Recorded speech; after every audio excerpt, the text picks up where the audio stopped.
جو کھڑکی بنی ہوئی ہے جس کو آپ نے کئی بار دیکھا ہوگا اور دل میں خیال آیا ہوگا یہ کہاں کھلتی ہے. دیکھیں اس کھڑکی کے اندر سے اگر دیکھا جائے کیا کیا دکھائی دیتا ہے. یہ جب ہم اس کے اندر دیکھتے ہیں تو اس کے اندر سے ہمیں روضہ مبارک کہ سارا ایریا دکھائی دیتا ہے. 4 پلر ہیں سنہری جالیوں کے ان کے اوپر ہے.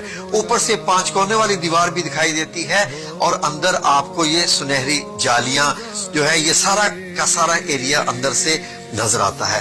جب ان سنہری جالیوں کو ہٹاتے ہیں تو ہمیں یہ سبز کپڑا دکھائی دیتا ہے. یہ سبز کپڑا ایک فصیل یعنی ایک پتلی سی دیوار ہے 5 کونوں والی روضہ مبارک کے ارد گرد جس پہ یہ سبز کپڑا لگا ہوا ہے. اس کی نہ دائیں طرف سے بائیں طرف سے کہیں سے بھی کوئی راستہ اس کے اندر داخل ہونے کا نہیں ہے. جو بادشاہان جاتے ہیں وہ اس کے ارد گرد ہی چکر لگاتے رہتے ہیں اور ایسے گھوم کے وہ واپس آ جاتے ہیں. اس سے زیادہ وہ روضہ مبارک اور نہیں دیکھتے.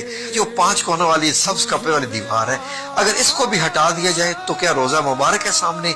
یہ دیکھیے ناظرین اب میں نے یہ والی دیوار ہٹائی. یہاں سے جب یہ والی دیوار ہٹائی تو اب یہ دیکھیے اب یہ آپ کو کالے پتھر جن سے خانہ کعبہ بنایا گیا ہے ان کی بنی ہوئی 5 کونی دیوار نظر آئے گی.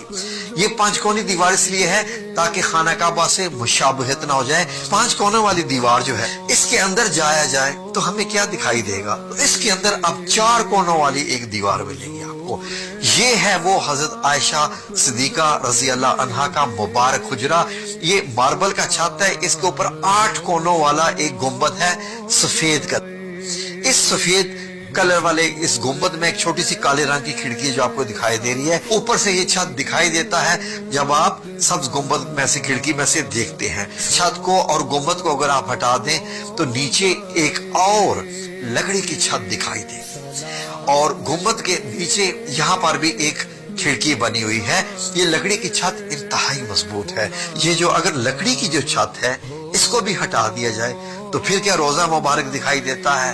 جی ہاں ناظرین لکڑی والی چھت کو ہٹا دیا جائے تو پھر آپ کو 3 مبارک قبریں دکھائی دیں گی جہاں پر صحابہ کرام اور نبی پاک صلی اللہ علیہ وسلم آرام فرما رہے ہیں دنیا سے پردہ فرمانے کے بعد. اور اوپر سے اگر آپ دیکھیں تو آپ کو اس طریقے سے دکھائی دیں گی. اب 4 دیواروں کو بھی جب ہٹایا جائے حضرت عائشہ صدیقہ رضی اللہ عنہا کے جو کمرہ مبارک ہو تو اب آپ کو مدینہ منورہ کی یہ سرخ ریتلی مٹی دکھائی دے گی جو کہ 1440 سال پرانی ہے. آخری دفعہ 881 ہجری میں ان کو دیکھا گیا تھا. اب یہاں پر چل کر جاتے ہیں تو آپ کا فاصلہ ایسے ہوتا ہے. قبر مبارک جب آپ چلتے ہوئے آتے ہیں تو پہلے نبی کریم صلی اللہ علیہ وسلم کی قبر مبارک نزدیک ترین ہے جو کہ 10 فٹ کا فاصلہ آپ سے رکھتی ہے. جب آپ سنہری جالیوں کے بالکل سامنے کھڑے ہوں سنہری جالیوں کو ٹچ کر کے کھڑے ہوں تو صرف 10 فٹ کا فاصلہ ہوتا ہے نبی کریم صلی اللہ علیہ وسلم سے آپ کا. تو یہ جو پوری ہے یہ 6 فٹ نیچے ہے. اب اگر ہم سارا ریورس ایکشن کریں تو سب سے پہلے یہ حضرت عائشہ صدیقہ رضی اللہ عنہا کا مبارک حجرہ اس کے اوپر یہ لکڑی کی چھت آتی ہے جس میں ایک کونا بنا ہوا ہے اندر داخل ہونے کا. اس کے اوپر یہ دوبارہ سے ماربل کی چھت آتی ہے جو آپ دیکھ رہے ہیں مضبوط ہے. اس کے اوپر 8 کونوں والا گنبد جو سفید آپ کو دکھائی دے رہا ہے.